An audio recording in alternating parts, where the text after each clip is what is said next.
traditional occupied territory of the Algonquin and Lakota-speaking people who did care for these lands and waters for thousands of years. First of all, thank you so much for inviting me to be a part of this evening. It's an honor for me to be able to support the very important work of conservation.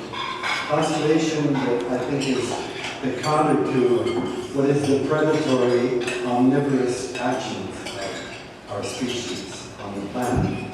First, so full disclosure, I do not speak on behalf of any organization, any corporation or political party. I have no hidden agenda. I speak to you tonight as a grandfather and as an elder. And thank you very much, Tara, for talking about what you do. You're not old enough to be an elder. It's that recollection that elders, the role we play is we are the memory of what it once was and the connection with the generation before us. Elders don't have to kiss anyone's behind or water down what we're going to say because we're worried about a job, a promotion, or a government grant. Nor are we driven, most of us at least, by a need for more money, fame, or power.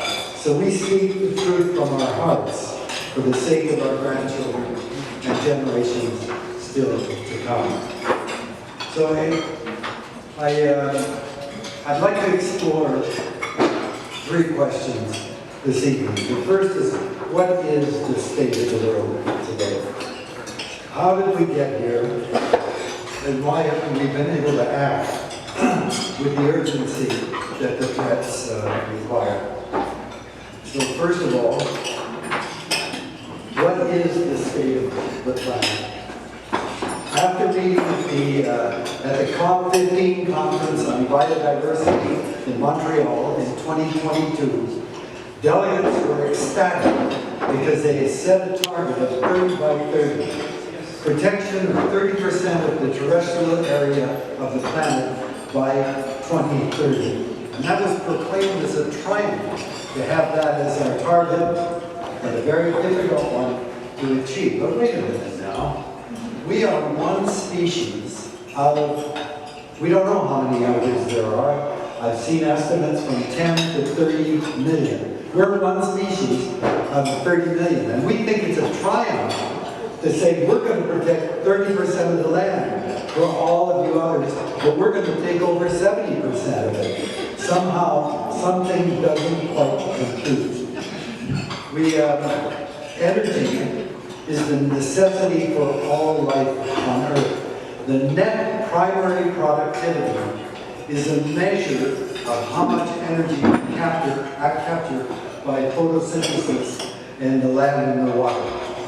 And that powers, that photosynthetic energy is what powers all life on this planet. Humans have now co-opted more than 40% of the net primary productivity by our logging, our planted forests, agriculture, fisheries, farmed animals, and so on. Far beyond any other species. And as we remove that energy for ourselves, then we deprive it from others, and we induce extinction of those that relied on that energy. In 2019, the report on biodiversity indicated we are in a spasm of mass extinction. More than half of all species that were here on this planet in 1936, when I was born, are now extinct. And another million are poised to disappear. The day after this terrifying report came out, Harry and Meghan had a baby. And guess what totally disappeared from me? The story about the extinction crisis going on. Bill Reese defined the ecological footprint, the amount of renewable resources that we exploit annually. So as long as we live on the interest, the biological interest, that is the annual increase in those sources, that can be sustained indefinitely. In 1970, the year of the first Earth Day, we used up a year's biological interest on Christmas Day. So we're already going into debt by dipping into our biological capital. By 2024, we have used up the annual budget by August 1st. After which we are living on the biological capital that rightly belongs to all future generations. Ron Milo showed by 2020, all human beings and our domesticated mammals, that's weighed as much as the rest of life on the planet. All wild mammals, that is elephants, moose, rabbits, and whales, weigh 60 million tons. 22 million of that is for land mammals.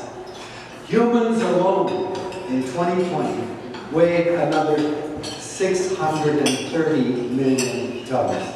So all wild mammals on the earth weigh only 60 million tons. We weigh 390.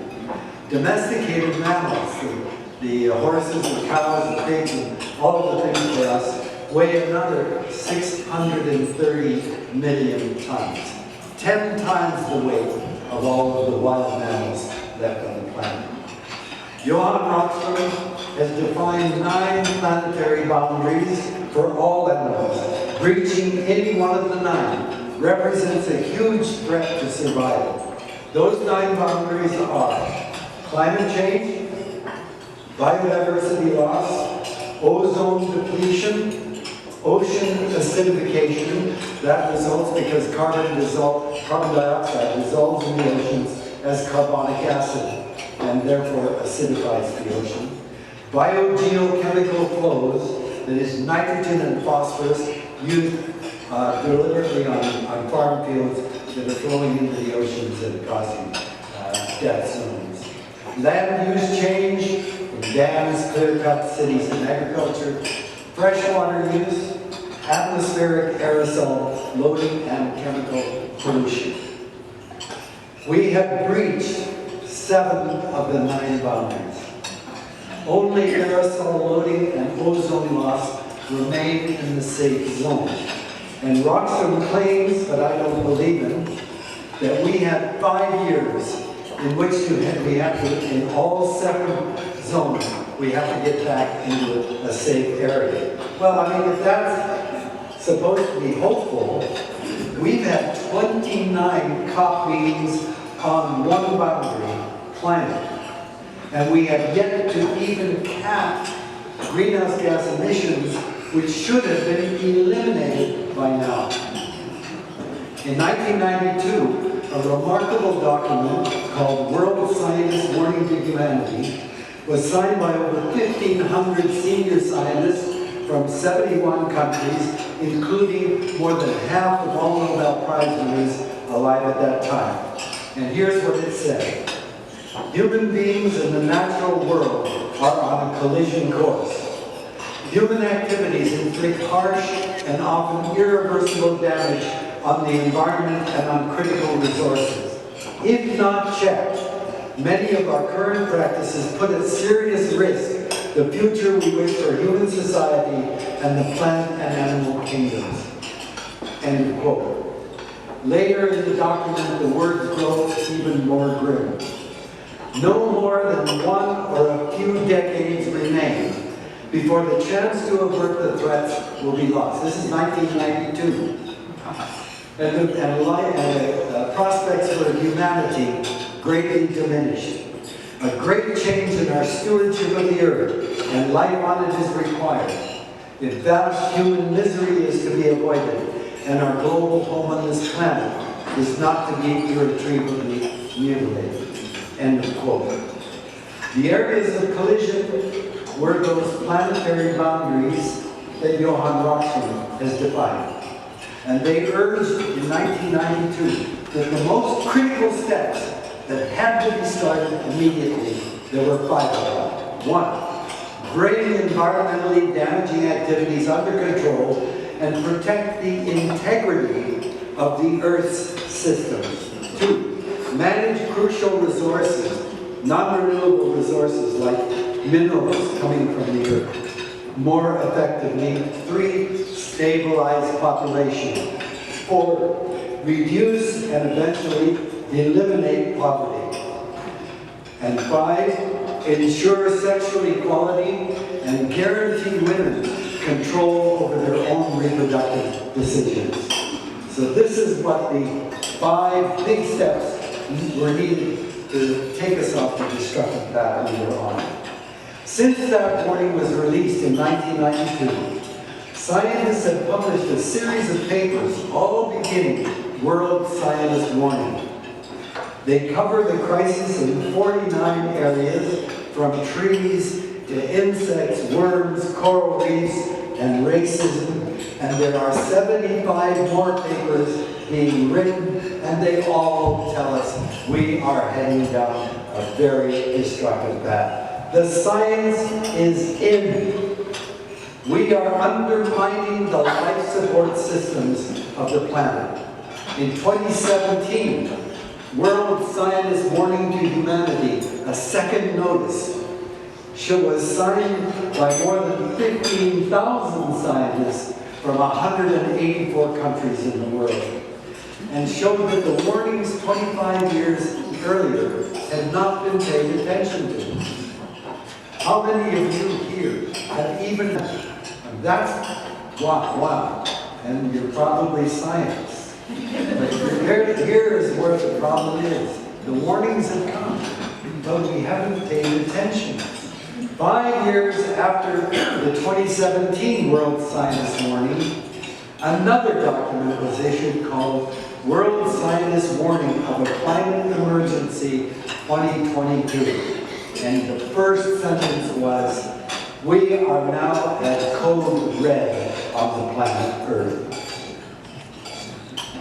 In 2018, a special report of the IPCC warned that if global temperature climbs to more than 1.5 degrees above pre-industrial levels, climate chaos will ensue.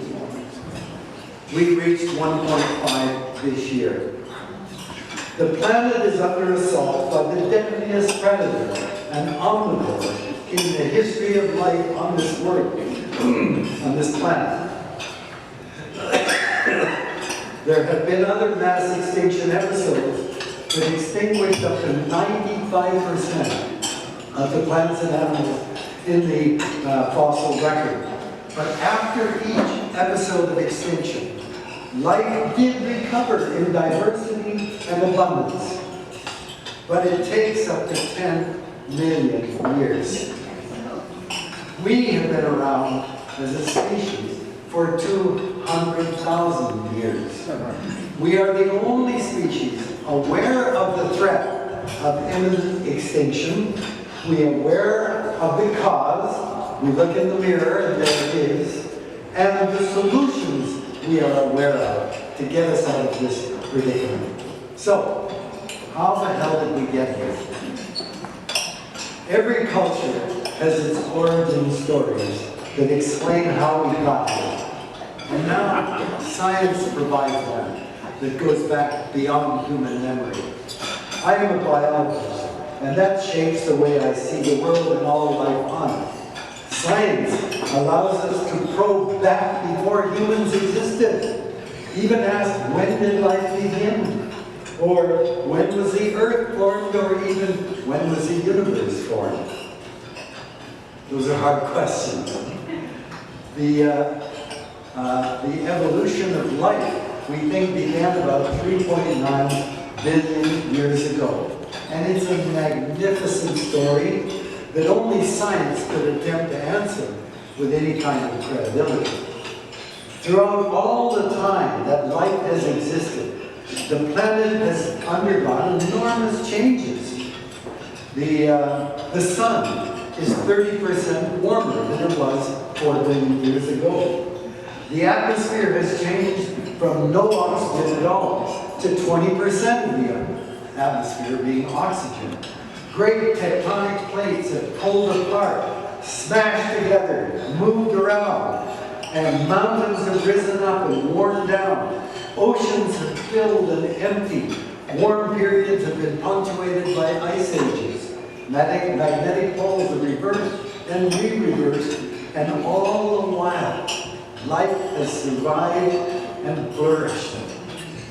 How can life persist when there have been such enormous changes, two factors have been critical: diversity and extinction. We have learned that if we look at a specific gene in a species and look at it, compare it from individual to individual. And this started with fruit flies work in Chicago when I was a graduate student there. And I thought, oh, fruit flies are highly evolved. You're not going to find much difference when you look at each gene. And to our amazement, exactly the opposite happened. That in fact, there is now a phenomenon called genetic polymorphism.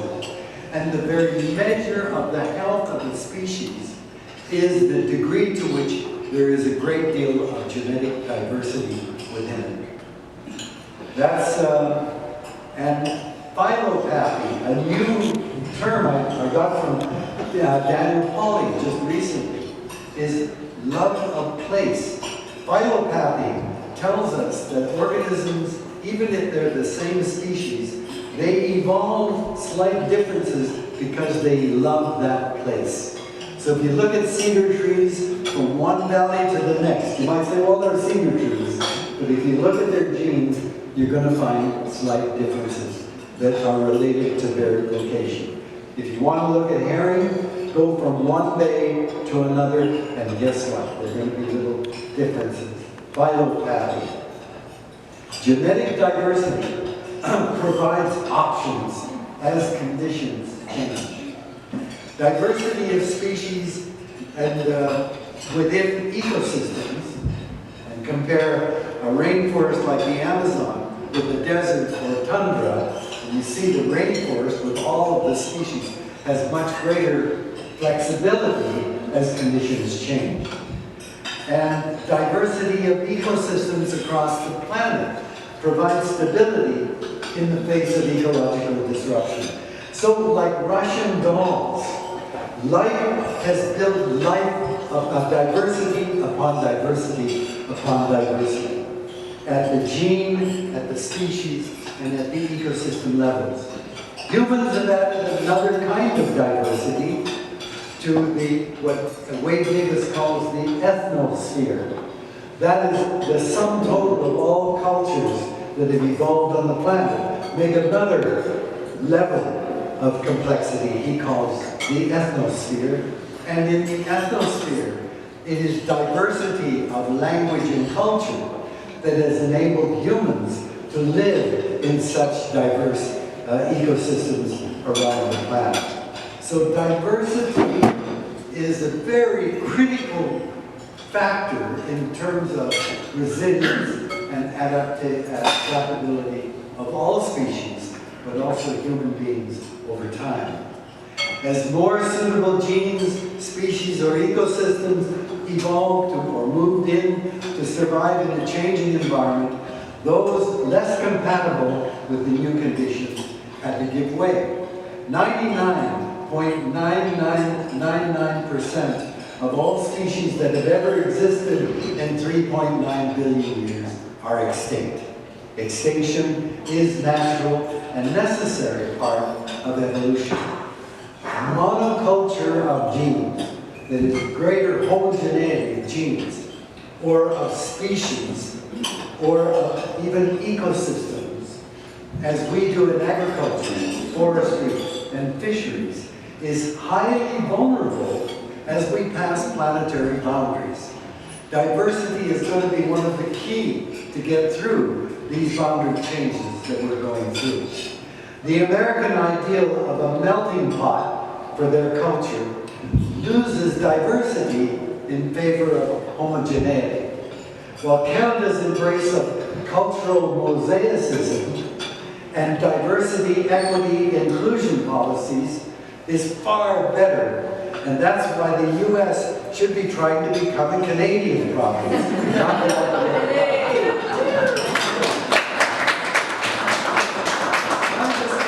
Scientists can take DNA, genetic material, and compare it with different groups, related groups. And by measuring the amount of difference and similarity, we can determine when did we split off as separate groups. So you see the evolution of humans. You see a series of branches as different groups spin off. And when you look at those branches and trail backwards, all of the trails end up in Africa 150,000 years ago. That was our birthplace 200,000 years ago. And I keep hoping that the Ku Klux Klan will invite me to speak to them. So I'm going to tell them we're all Africans. What the hell's the problem? I can imagine what Africa was like 200,000 years ago. The savannas were filled with animals and plants in far greater diversity and abundance than anything you could see in the Serengeti today. And if you were back there, you'd have to look really hard to spot a little clumps of 2, 3, or 4 of these funny-looking, hairless, two-legged apes, and that was us. And when you look at us in that context, we weren't very impressive. I mean, there weren't many of us. We weren't big, fast, or strong. We weren't endowed with any highly developed sense of smell or hearing or vision. We didn't even have fangs or claws or armor. What the hell did we have going for us? I'm sure when we were back there walking along, none of the other animals grabbed their kids and hugged them and said, shh, don't piss them off. They're going to take them to the planet. Nobody could imagine. What the heck did we have going for us? Well, of course, our great advantage was hidden. It was a 1.5 kilogram organ buried deep in our skulls. That was the secret. It was massive in relation to our body size. It was observant. It was curious. It was inventive, and it remembered. I studied fruit flies for 30 years, and we can teach them to do things, to avoid getting an electric shock, or to go to that color because they'll get sugar water. But it takes an unbelievable amount of energy to do it, and if you don't keep doing it after they've learned, they forget right away. Memory was a huge advantage that we had. And more than these qualities of the brain, more than compensated for our lack of physical and sensory abilities. Remembering means that we could learn through observation, trial and error and conjecture, and then we could pass on what we learned to our children. So they didn't have to learn all over by doing the same things and making the same mistakes.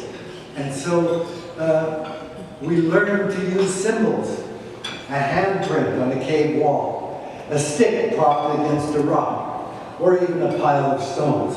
And we learn to influence the future by what we do in the present.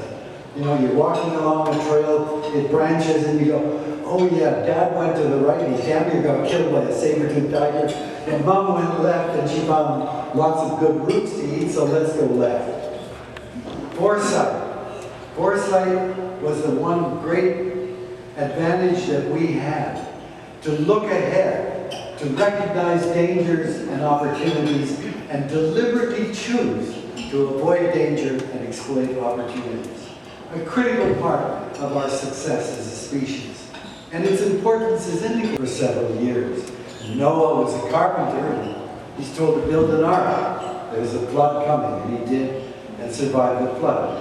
Indigenous cultures speak of 7 generations, thinking back on 7 generations of your ancestors who we have inherited the world from. And then ahead, 7 generations of yet to come. And not just 7 generations of people, but Woody from the Musqueam told me, we think of 7 generations of trees. And, but the 7 generations is about how in the present we're thinking ahead, because we know whatever we do has consequences. Foresight has been one of the key factors in our survival. So for 40 or 50,000 years, our home was the savannas of Africa. But then we began to move. We don't know why. Perhaps there were enough people by then to have tribal wars. Perhaps they were running out of certain resources. I think it was just teenagers looking for action somewhere. Whatever the real, we did breed with Neanderthals. So, and they're not as smart as we were, so maybe, anyway. whatever the reason, we began to move. But wherever we went, on foot, carrying everything, we eventually crossed continents and even oceans. It's an amazing story. But wherever we moved, we were an invasive species. We didn't know anything about the new territory we moved into, but if there were flightless birds or slow-moving sloths, we killed them and ate them. And even with simple tools like spears and digging sticks and clubs, we were a deadly predator. Scientists can trace a wave of extinction that followed us as we moved across the planet. For 95% of our existence as a species, we were nomadic hunter-gatherers. We had to follow animals on their migrations, searching for plants through the seasons. Our distant ancestors had to use their wits to find food every day. You know, and you're thinking at night, we didn't have fur to keep us warm. You know, and we had to fight off every predator that was after us. What an amazing thing that they were able not only to survive, but to flourish. We've always known that we are one strand in a web of relationships with all other animals and plants, and with air, water, soil, and sunlight. And in that web, whatever happens to one strand reverberates throughout the entire web. Every species has evolved to do what it was meant to do as a species. Survive and get their genes on to another generation. That's it. That's what we evolved to do. Humans, though, have added another factor. Responsibility. Responsibility to maintain the integrity of that web, or what we now call nature. The observations and lessons learned from mistakes and successes over time became the indigenous knowledge base essential for survival of people in that territory, in each territory. And because they remembered and passed on their hard-won lessons through language, human cultural evolution sped up many times faster than biological evolution that depends on gene shuffling and mutations. People moved on foot and eventually occupied the entire planet. One small group migrated to Europe, where living was more challenging. Maybe that's why they were more creative in making stuff, I don't know. So they had to be more inventive to survive, and people were, everything was right there, and the weather was good. It was also cooler, with less intense sunlight than Africa. Now, all human beings need vitamin D, the sunshine vitamin. So there was strong selective pressure for mutations that reduced melanin in the skin. White skin maximizes vitamin D production in temperate areas. That's all it is. It's not a color code for superiority. 10,000 years ago, the last 5% of our existence, agriculture changed the course of human existence and made modern civilization possible. Agriculture was based on the domestication of plants and animals for human use. It provided a reliable source of food, so people could stay in place, build permanent structures, create diverse roles, and increase the population. As communities grew, people engaged in other activities than farming, carpentry, plumbing, teaching, and no doubt politics. But farming was still the foundation that made kings possible and empires that rose and fell. And farmers know that weather, climate, the seasons are critical factors affecting our survival. Farmers in Canada know that winter snow is directly related to moisture in the soil in the summer. They know insects are critical for pollination, that certain plants can take nitrogen from the air and fix it as fertilizer in the soil. Farmers know we remain embedded in and utterly dependent on nature. great shift in the way we saw our place in nature began in Europe with the Renaissance in the 14 and 1500s. Leonardo da Vinci and Michelangelo were part of that incredible flowering of art and science. And René Descartes said, cogito ergo sum. You all know that because you're all educated. I studied Latin for 4 years in high school, and the only time I get to use it is right now. I'm impressed with how much I know. So you figure out what Descartes said. Cogito ergo sum elevated the brain as the very definition of who we are. And Francis Bacon said, scientia potestas est. Okay, scientia, science or knowledge is power. And so we recognize that the brain provides insights that empowers people over their surroundings. And Isaac Newton, the great mathematician who calculated the movement of the heavenly bodies, declared that the universe behaves like a giant mechanism, a mechanical thing. And we could understand it by looking at the parts. And if we eventually understand how each part works, then we can put them together and explain the whole. It's a philosophy called reductionism, and most biologists today remain reductionists, especially in my area of genetics. Studying, focusing, but not understanding the big picture. Modern physics, though, has shown that Newton was wrong. The universe, the world, is more than just a mechanical entity. There's more there than that. Even at the most elementary level of subatomic particles, you cannot measure velocity and mass at the same time. You have to hold one constant while you measure the other. So you never know with absolute certainty what the two do when they're together, or that you're measuring both of those factors. See, there is uncertainty at the most elementary. So how can you explain everything by building on uncertain grounds? And the Nobel laureate Roger Sperry showed in his famous studies on split brains that when the two hemispheres of the brain are brought together, that there are what he calls emergent properties. There are new properties that arise that are not there in the individual parts. In other words, the whole is greater than the sum of its parts. So the promise of reductionism can't come through. But elevating the mind above the body, the mind that sees itself outside of the web of life, Europeans created a different way of seeing our place in the world. No longer enmeshed with the rest of nature, but with us at the top, as if we stand on a pyramid where everything down below is for us.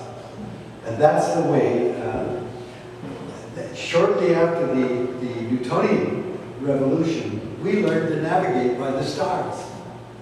And what did that mean? It meant Europeans could now go on a voyage and come home.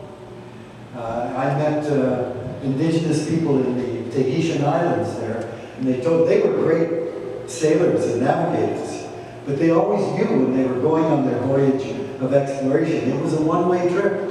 They always ensured there were women on any voyage because they knew they were going to have to establish their colonies or whatever on new islands. And they went through all the South Pacific Islands on one-way trips. But now, Europeans could make return trips after long voyages, and the age of exploration began. Everywhere explorers went, they found lands filled with resources: gold, fur, trees, fish, land. But everywhere they went, they found they didn't discover these lands. There were already people there. And every place, they were people of color. And they had different languages, clothing, body adornment, foods, religions, and cultures that evolved for that spot on the planet. The indigenous peoples have lived for thousands of years in Africa, North and South America, Australia, New Zealand, and Asia. Yet instead of being celebrated for their differences, They were deemed primitive, even subhuman, often called savages.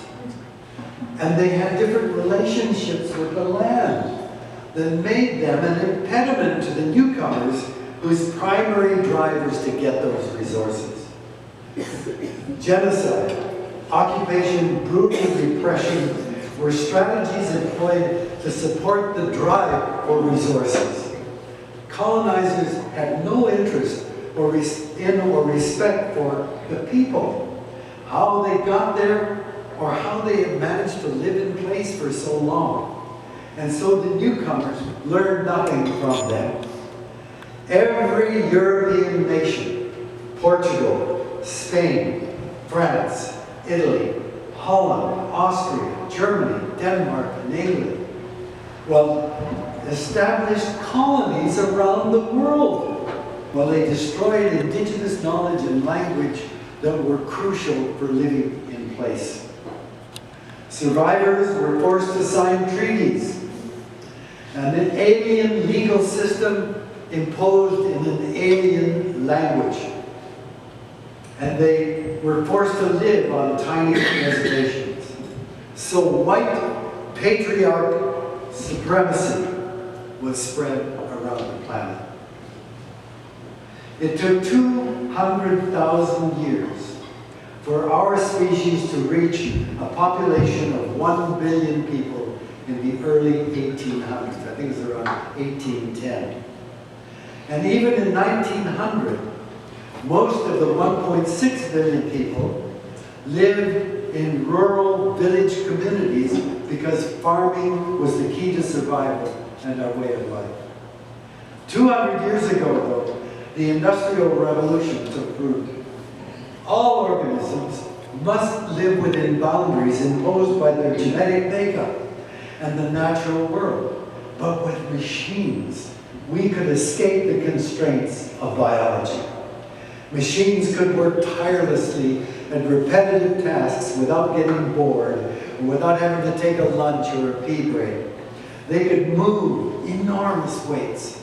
They didn't get sick or fall in love and lose 50 IQ points. Without the machines, they could gouge into the earth, dam rivers to create lakes, travel vast distances rapidly. And of course, over the past century, technological innovation has ramped up our escape from limits. We are air-breathing land mammals, but we can fly faster than the speed of sound.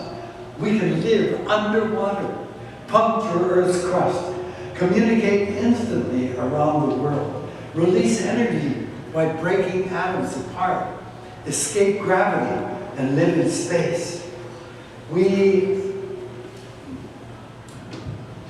Imagination seems to be the only limit to what we can do. And now, of course, we've invented machines that are perhaps smarter than us and think at the speed of light.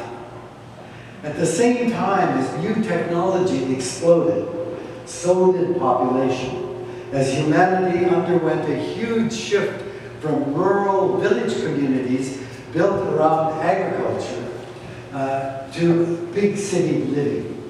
In 1900, most Canadians still lived in small villages and towns, relatively self-sufficient, yet in only 100 years, 85% of us were living in big cities and meshed in the global economy. It was an astounding shift, because in the city, our highest priority is our job. We need a job to make the money to buy the things that we want.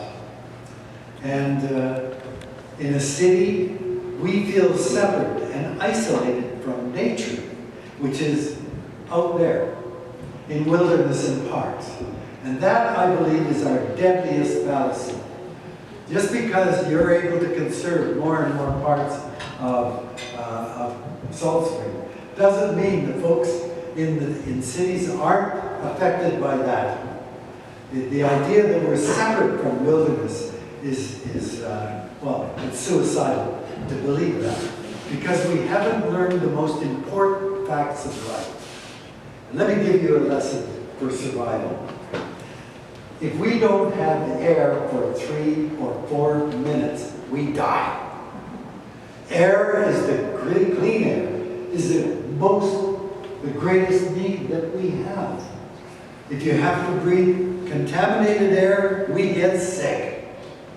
It's in us, it's circulating through us, and whatever is in the air is in us. Yet we aren't willing to pay taxes to use that air. We don't want carbon taxes. We are using air as a garbage can for our activity. Air doesn't stay within provincial or national boundaries. Clean air is not made by factories or technology. It is the sacred gift, cleansed, recycled, and regenerated by nature. You know why it's important to save as much as you can on Salt Spring? For that reason, if not that reason alone. 70% of Earth's surface is water, an alien place for our species. We are part of nature's hydrologic cycle, whereby water cartwheels around the planet. We drink it to inflate ourselves, take part in our metabolic reactions, transfer messages from cell to cell to cool us when we sweat. We're 60 to 70% water by weight. We're basically a big blob of water with enough thickener at it. We don't dribble away on the floor. But it leaks. It comes out of our skin and our mouth and our crotch, and we lose water. If we don't have water for 4 to 6 days, we're dead. If we have to drink polluted water, we're sick. Pure water is not created by human factories. Buying our bottled water in bottles is not a triumph of technology or the economy. We have forgotten that it's a sacred gift from nature. Every bit of the food we eat was once alive. We take the carcasses of plants and animals, tear them apart with our teeth, and construct our bodies from the debris. And all of our food, ultimately, even carnivores, comes ultimately from the soil, which is a living entity, and it is itself created by life. We are the earth through the food that we consume. And every bit of the energy in our bodies that we need to move, play, and do work is sunlight, captured by plants and stored in energetic molecules so that when we need energy to do anything, we burn them to release the energy of the sun back out in our bodies.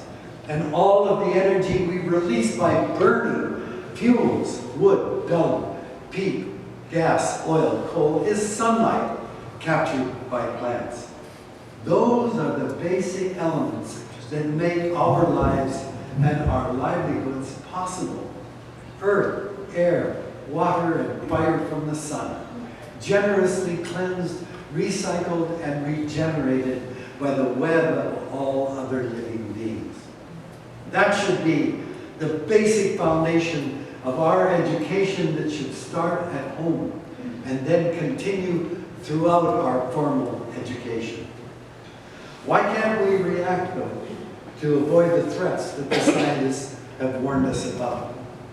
When you examine the brains, the neurons, and the sense organs, let's say of 1,000 cadavers, you will not be able to say, this body is a woman, this body is a man. You cannot say, this is an African, this is a European or an Asian. Because we're all one species and we're all built on the same plan.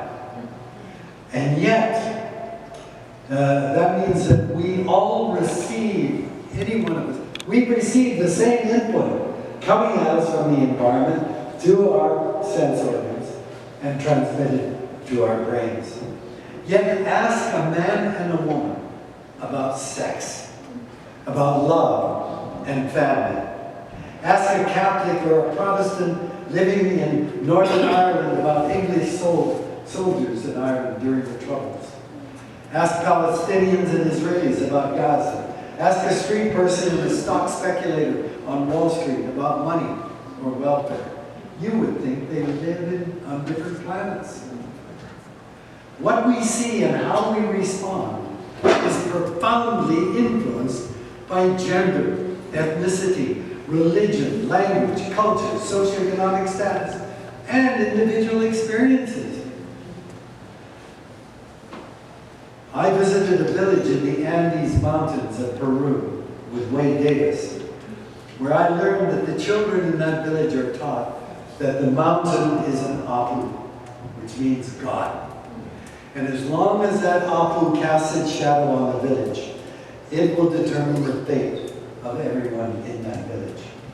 And what he said to me, imagine how those kids, when they grow up, how they treat that mountain, compared to kids growing up in Trail, British Columbia, who are told all their lives, those mountains have got to be full of gold, silver, and copper.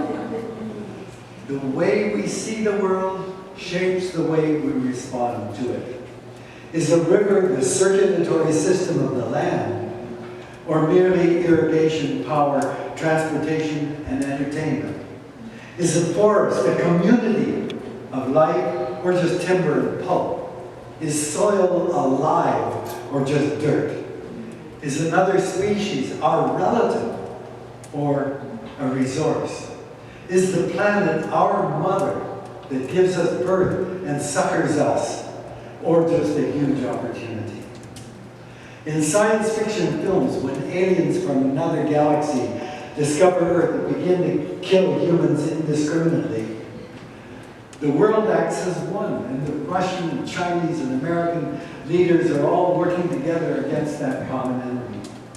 And that's what we need today, because an alien is taking away our future. It's not an alien from another galaxy, or a person, or a corporation, or a country, or a species. It is the European resources mindset that was spread by colonization. The rinky-dink country of England, for God's sake, achieved enormous power as an empire on which the sun never set. They were colonists right around the world. But the legal, economic, and political systems that evolved to shape, guide, and constrain people in Europe were simply not appropriate for people and cultures that had developed in place and enabled them to flourish for thousands of years. The way we see the world is shaped by many different factors, and what we see determines how we will treat that world. How on earth can we find a way for all of humanity to see the world through the same perceptual lenses when human diversity is so great? I believe that science, rock-solid information upon which all of humanity could agree. Science is practiced through techniques universally accepted and corrected by repetition.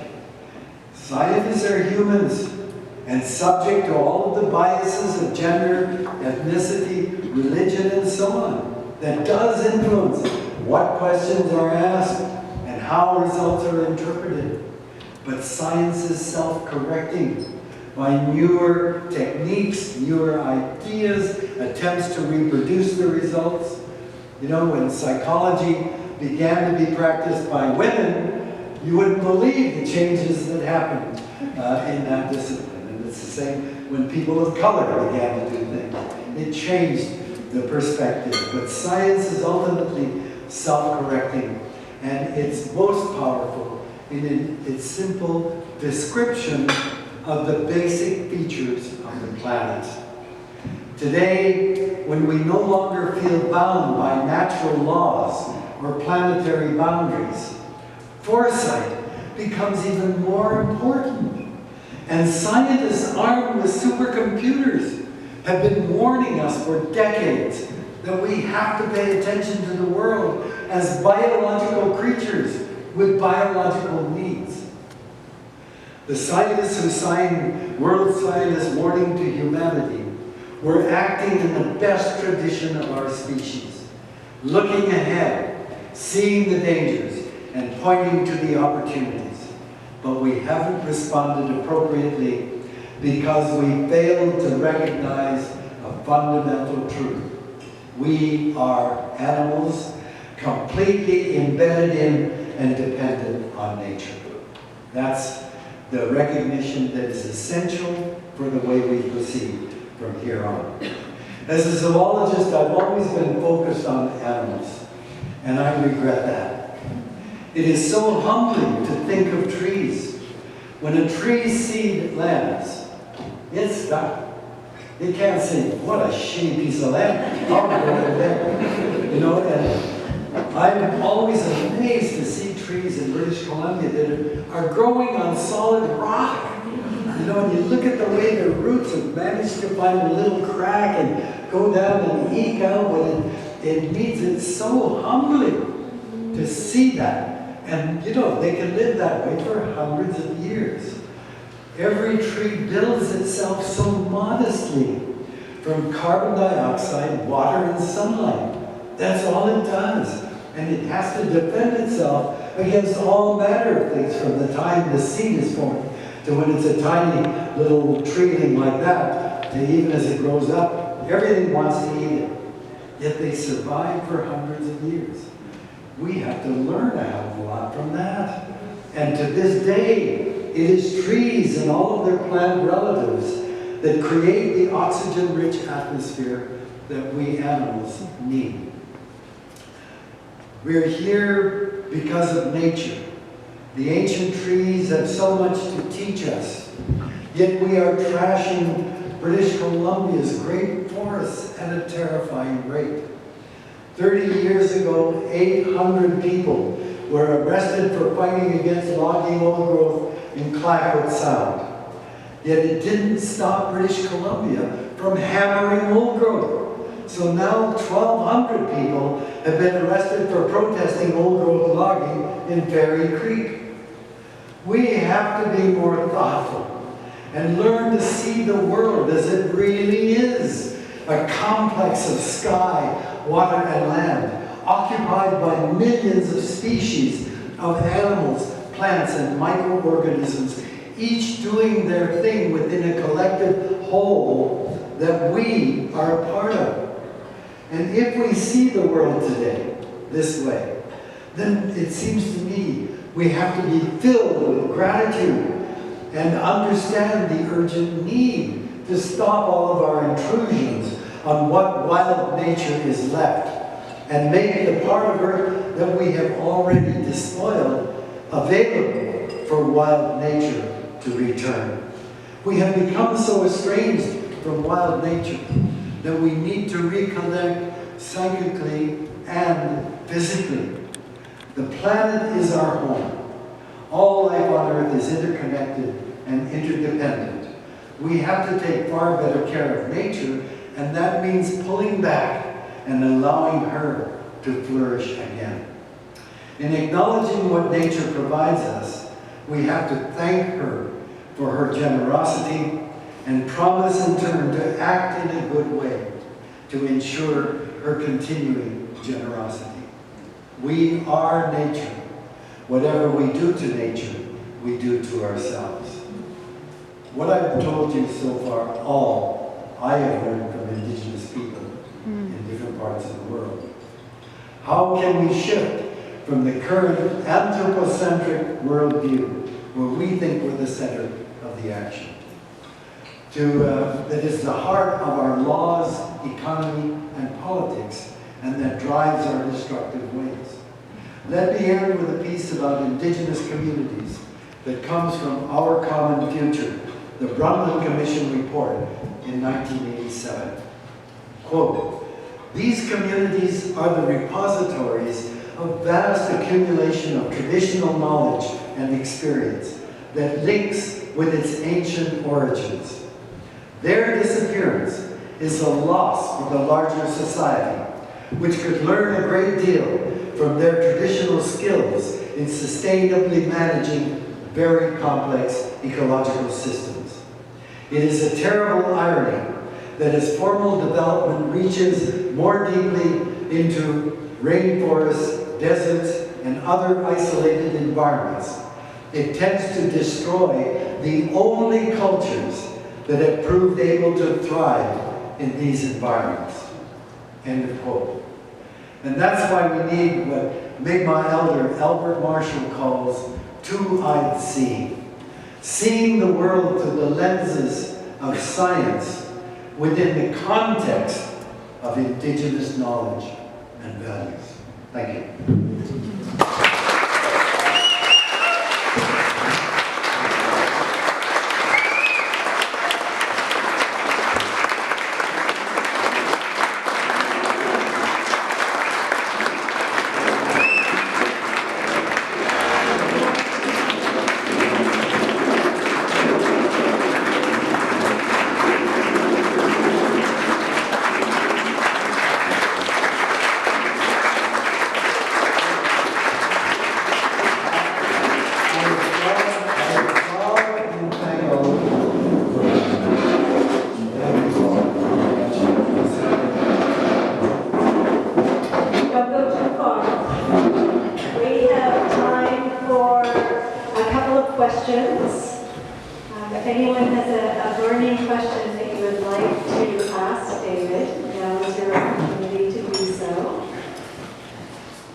Crappy territory compared to where they came from. It's colder. There weren't the kind of abundance that you have in Africa or many of the other places.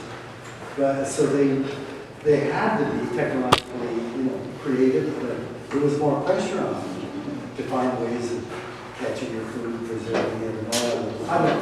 I don't know. I just all amateur psychology. I don't know what the hell it was. But there's no question that bigger and, I think that the Renaissance was not an accident that happened in Europe, where you celebrate all our knowledge and thinking and art and so on. But it's come to be associated with the idea of supremacy because the Europeans colonized the world. I was just stunned. I just went on Google and said, I just asked, what colonies of these countries? And I was shocked at how they went. I mean, Brazil, this tiny country, it once owned, Portugal, this tiny country, owned all of Brazil, for Christ's sake. Like England. But that's, I think, responsible for spreading the ideas. But I don't think having white skin that means you're the bad guys. It's not a color code for all the bad guys. It was the mindset that was brought here. And we were all involved. And this is the problem.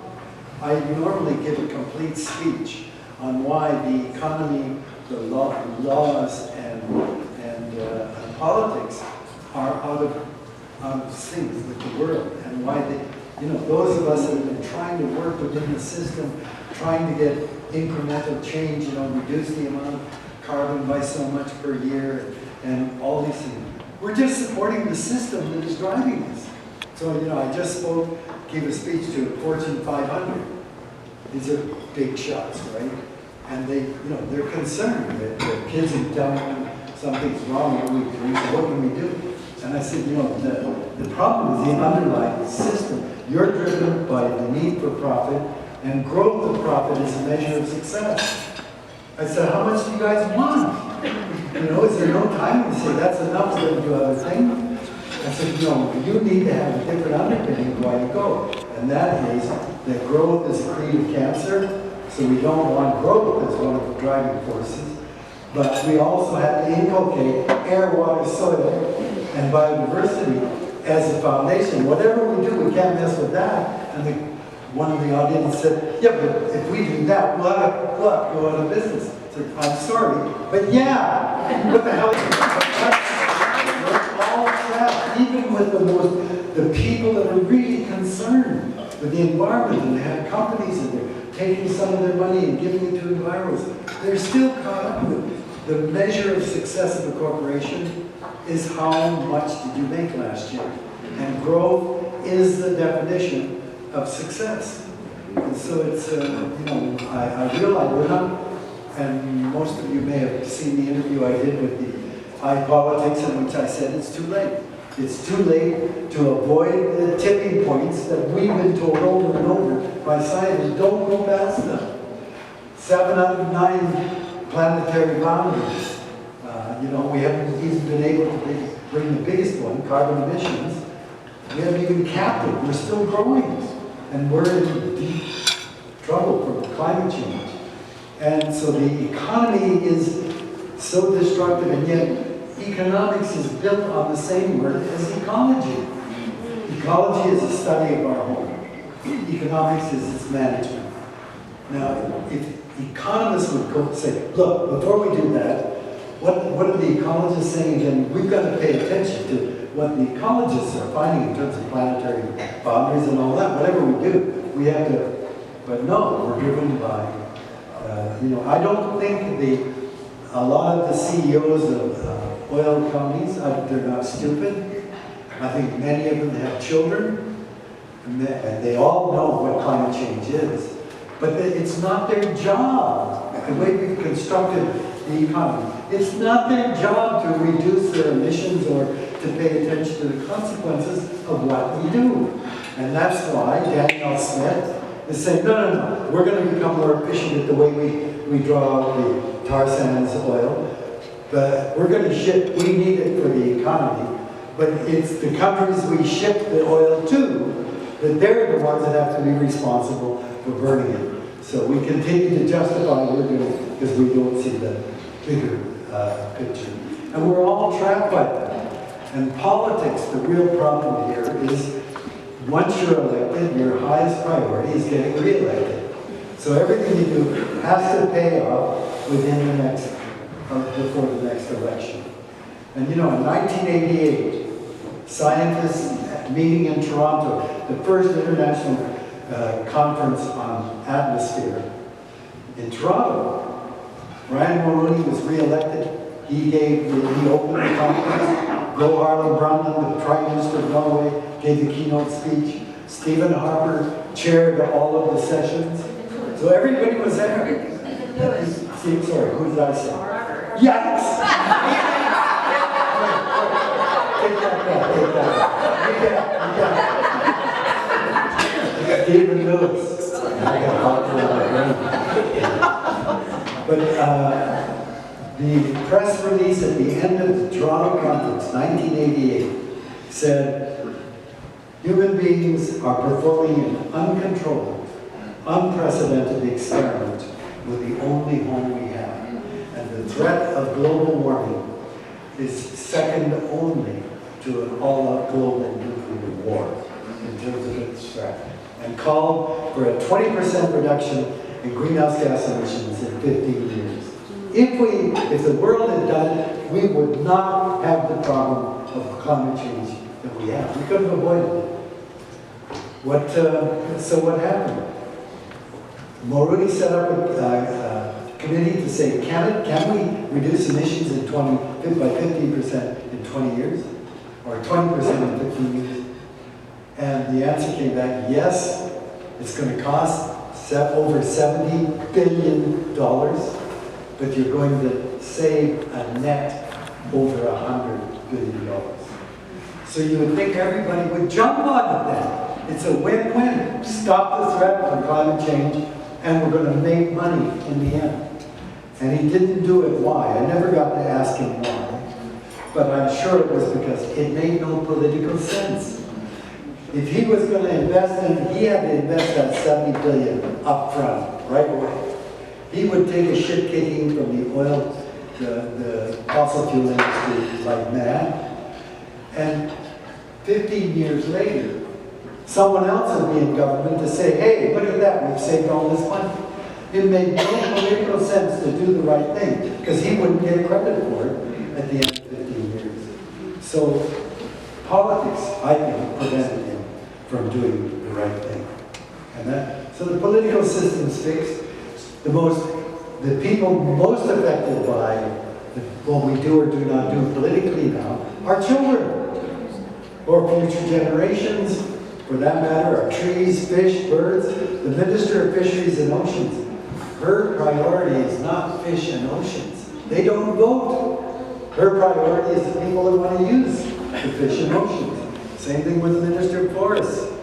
Trees aren't his priority, it's the people that want to use it, whatever way. So the system is fixed against nature, because she's not even in the picture. Let me just end with this amazing story from Mark Carney before he was a politician. He wrote a book called Values. And it points out in the book, You should read it. that in our economic system, he should be, in our economic system, Amazon, Jeff Bezos' company, is valued in the tens of billions. Amazon, the rainforest, the greatest terrestrial ecosystem on the planet, has no economic value until it is logged, mined, dammed, or grows soybean, cattle, or houses. Now, if that isn't a screwed up system, but that's the system we live in. And even Mr. Carney, now that he's trapped by the political systems. He knows more about climate change than any politician I've ever met. But he can't even tell us the most important thing. We have to leave most of the fossil fuels we already know about in the ground. He can't even tell us that truth.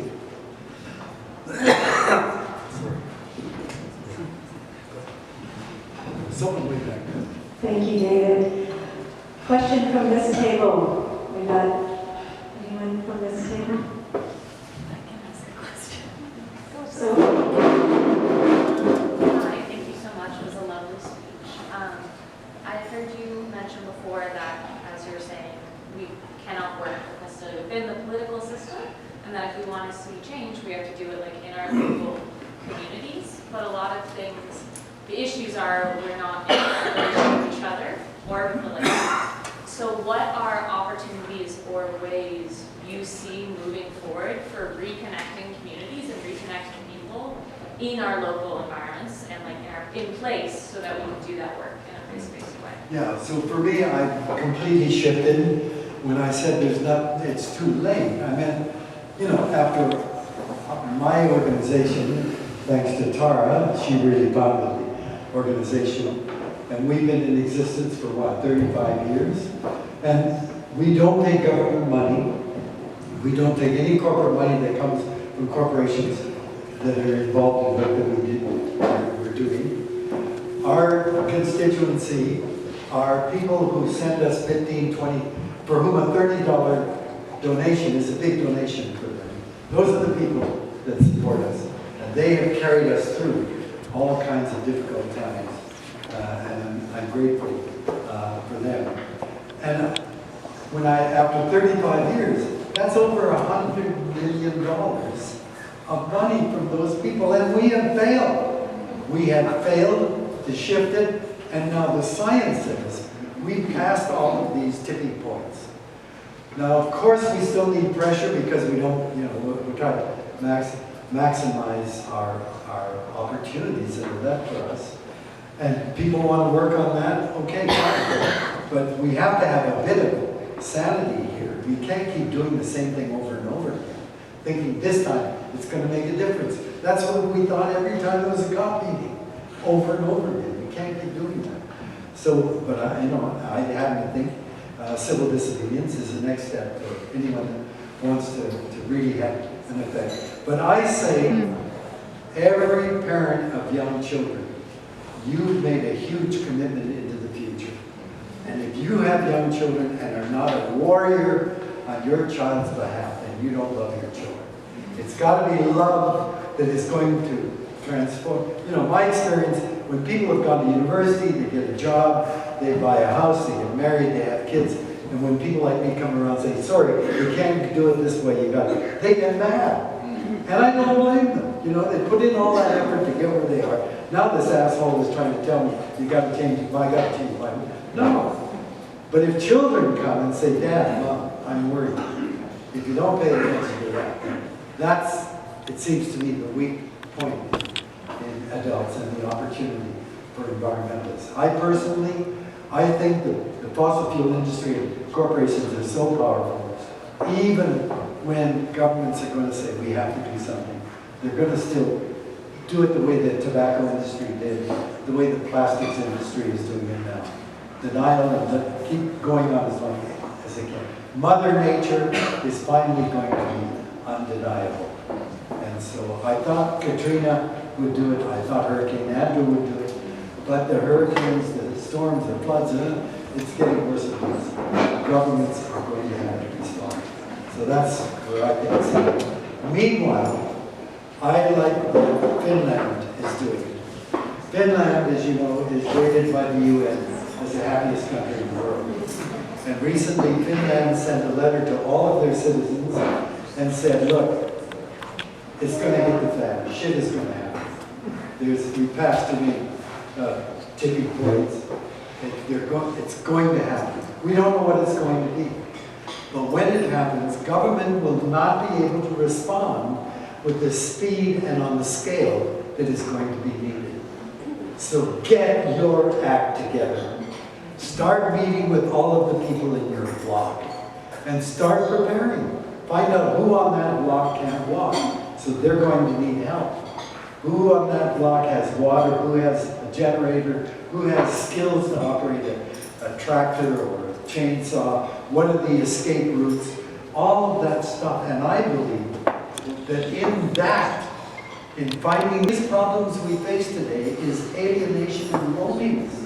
Tara and I have lived in the same house for what, 51 years? In all that time, I think I've known 6 people. You know, what the hell? We retreat into our home houses as if that's a fortress, and we're lonely, we're suffering. I think joining together to find out how we make our country much more self-sufficient, less reliant on the global economy, how we can have more security with our food. You know, when Trump said he was going to make a 51st state out of us, I said to Trump, look, everything we start buying now has got to be Canadian made. Went down to the supermarket, do you think we could avoid starvation by living only on Canadian? You cannot live only on Canadian-made food, and we're the bread basket in the world. So what's going on? You know, here's an anecdote. In 1988, we were having a big battle over free trade in the United States. And, you know, 2/3 of Canadians voted NDP or Liberals that were against free trade. But Mulroney got in anyway because of the crazy system that Justin Trudeau promised to change. But anyway, he's a politician. But John Crystal, a leading economist from the United UP, was saying, if we don't have free trade with the United States, Canada will be an economic basket case.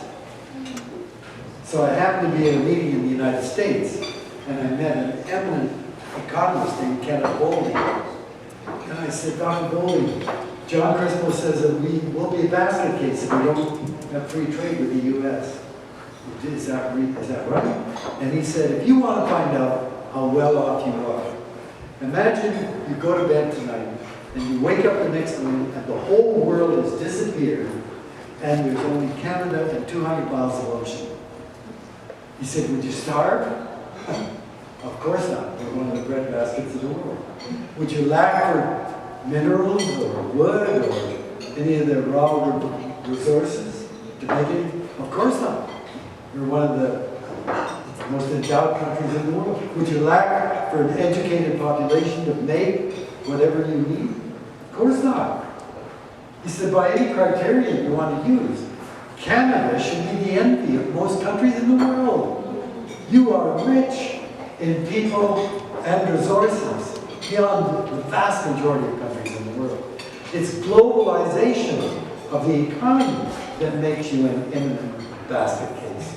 And that's what I think should ring in our ears as we now focus on local communities as the unit of survival. Whatever is coming, it's got to be local communities. And I can tell you, that will be joyful. Whether or not we're going to make it through to the other side, it will be joyful doing it. And hope, everybody wants hope. Hope is action. You act because you believe a different end result is possible. Without action, it's just hoping. Just shoot it up and think, oh, no. That's hoping, not hope. And I'm very excited if we turn now our focus on local communities. And I've always been such a fan of Terry Fox and what he did. And I've done many cross-Canada tours with Canadian Parks and Wilderness, with Greenpeace, with my foundation, trying to start a movement. And next year, starting in February, Tara and I are going to begin our last big cross-Canada tour.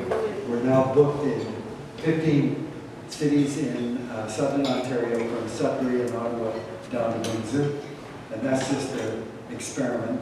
Then in September, we're going to take it right across the country. But it's all based on a play that Tara and I wrote and performed. And it is a very emotional play that results in people, I think, being ready to make change and come to talk to Tara and me about localism and what we can do. So